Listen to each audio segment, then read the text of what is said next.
listening to Jim Dawkins in the Morning. Homeland is a drama about the demons in our post-9/11 world. I'm an American. The story of an American POW turned terrorist. We need eyes and ears on Brody from the minute he steps off that plane. And the unstable CIA agent obsessed with learning his secrets and stopping him. I missed something once before. I can't let that happen again. It was 10 years ago. Everyone missed something that day. Everyone's not me. Its premise might seem unlikely for successful television. At first, even the stars weren't aligned with the idea of a drama about the war on terror. When I got the pilot and, I was first asked to consider this project, it still felt really risky and maybe too timely, maybe too relevant. Homeland. But the series on CBS's Showtime was one of the most acclaimed news shows of last year. It won Golden Globe Awards for Best Drama and for Best Actress Claire Danes as Agent Carrie Matheson. One of the things that the show does to great success is hold a mirror to our times. Yes, and I think there are very few representations of what our society is wrestling with now in this post-9/11 moment, extended moment, which is, brimming with anxiety. I think it hits a nerve, a universal international nerve. Mandy Patinkin plays Saul Berenson, Carrie's mentor at the CIA. It's a show that is desperately trying to find the common ground between the violence, the conflict. This gives you 4 weeks. You got a warrant? A FISA warrant? We're legal now? Legal-ish. I don't think entertainment changes the world or fixes anything, but maybe sometimes it has some effect. Did you ever meet him? Abu Nazir? Was he ever present during any of your interrogations? Homeland's first season kept viewers questioning. Sergeant Brody. No, I never met him. Who's good? Who's bad? What's right? What's wrong? Thank you, Sergeant Brody. Thank you. How did this conflicted U.S. Marine end up being played by a red-haired Brit? Well, it's a good question. English actor Damian Lewis plays Sergeant Nicholas Brody, America's newest war hero, freed after 8 years of captivity in Iraq.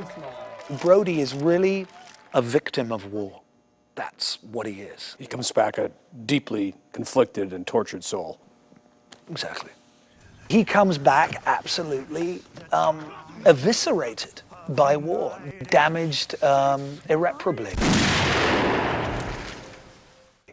And that's the human cost of war. Carrie suffers from a bipolar disorder, a Cassandra character who speaks the truth that no one else believes. You don't know what you're doing!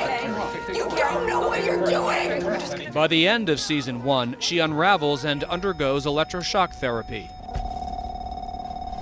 while Brody, at the last minute, aborts his suicide bomb plot. Got a call for you from your daughter. This thing just came right out of the gates. It was, within episode 2 or 3, people were talking about it.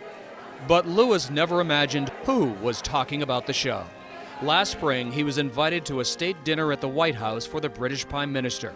President Obama told him he was a fan of Homeland. I said to him and David Cameron halfway through dinner, I said, when do you guys get to watch TV? Because aren't you supposed to be running the free world? And the president said, Saturday afternoons, Michelle takes the girls, they go play tennis, and I switch on Homeland. Somebody told me that you love this character. I do. She's badass and brilliant, infinitely more than I could ever be myself. You said you had information about an attack by Abu Nazir. I have information. Prove it. She has a kind of superhero quality. Inside a soundstage in Charlotte, North Carolina, the cast and crew are shooting the second season, which begins next Sunday. And then we're playing all the Brody office building stuff back at the safe house. Nearly 2,500 miles away in Los Angeles, the writers and producers are trying to stay an episode ahead. So does the show have a message? Is there a message you're trying to get across week after week? It definitively has no message. Not, I mean, you know, when you have a message is for propaganda, really. Howard Gordon and Alex Ganza created Homeland and are executive producers. They both worked on 24, another television drama about the war on terror.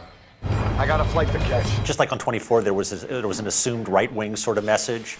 I think there's an assumed more liberal message here. But I think we're just telling a more nuanced story. In the last 10 years, we've been in 2 wars. We've seen the Arab Spring. We've seen, you know, certain rights, you know, and constitutional rights challenged in the name of security. And so the idea of a soldier coming home from war was something that really grabbed us. And the complexity and the challenges of that. For the writers, the challenge this season is to maintain the suspense. Hello, everyone. Now that some of the characters' secrets have spilled into view. A few words. Ladies and gentlemen, Congressman Nicholas Brody. Brody has been elected to Congress, but still feels pulled into the terrorist web. Carrie's recovering from electroshock, out of the CIA. If you're going to ask me to go to Beirut, just ask me already. But she, too, is being pulled back. We just need you to go meet with your asset, find out what she knows. We often said that we were able to pose a lot of questions in the first season, but we have to answer a lot of questions in the second season, and that is just inherently more difficult. This psychological thriller addresses some of the most troubling issues of our time. It's filled with moral ambiguities, hard choices, and complicated characters. That's a lot to ask of a television drama, even one that enters its second season with high expectations.